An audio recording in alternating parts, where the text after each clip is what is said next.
Hi guys, I want to talk to you about the Russian twist today because I think it's a really good ab exercise, but a lot of people butcher it, and therefore it might not be that great if you're butchering it. It's relative to most ab exercises, right? So things like sit-ups, crunches, leg raises, Russian twists, they're all good ab exercises, but it all comes down to how you perform them and if you're actually putting tension on the abs or whether you're shifting that focus onto other places like your upper body or your hip flexors, for example.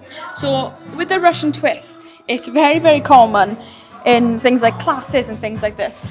So when people do a Russian twist, they won't put too much intention on the actual twist. They'll just be lugging their weight around, and I won't lie, I could do this for a long time.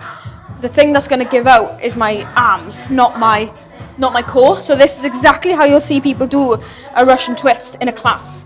I don't want to see that. So a standardized Russian twist to me, you can put your feet on the floor and you want to lean back. So if you practice this without a dumbbell first, you actually want to think about sitting up like this and actually coming back down, and you're going to feel tension on the abs as you start to come back here, and it's at this point that your abs are working, and this is the position that you kind of want to hold throughout the whole movement, and it's at this point you can start integrating weight. So if you haven't been doing it like this for a while, or you never have done it like this, starting with body weight is perfectly okay.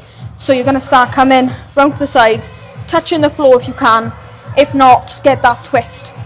You don't want to be twisting with your whole body. You don't want that stomach moving too much. The aim is to try and keep your abs nice and tense throughout and engaged, and you're actually twisting through your core rather than just shifting that weight with your upper body. So now you can start to integrate a weight, and you can actually think about slowly coming down to the side, controlling the contraction throughout the movement, coming down nice and slow and taking your time and actually thinking about your abs stretching as you come round on that twist. You don't want to be lackadaisy and just using momentum to shift that weight.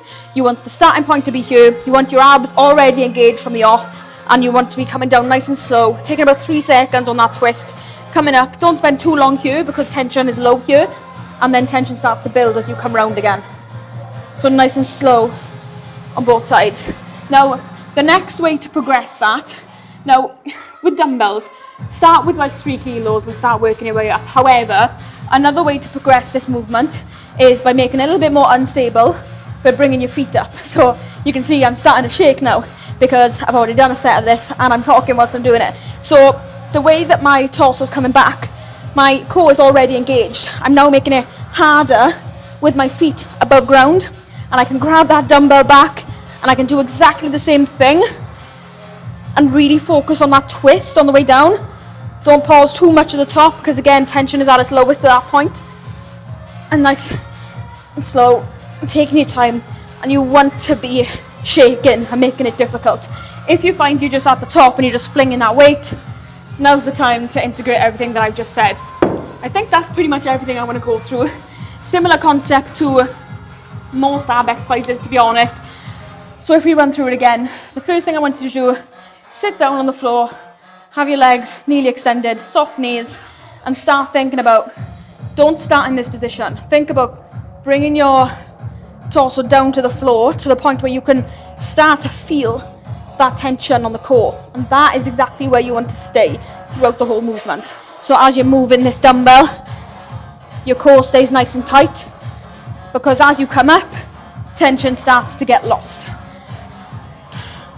That's everything. Thanks for listening, guys.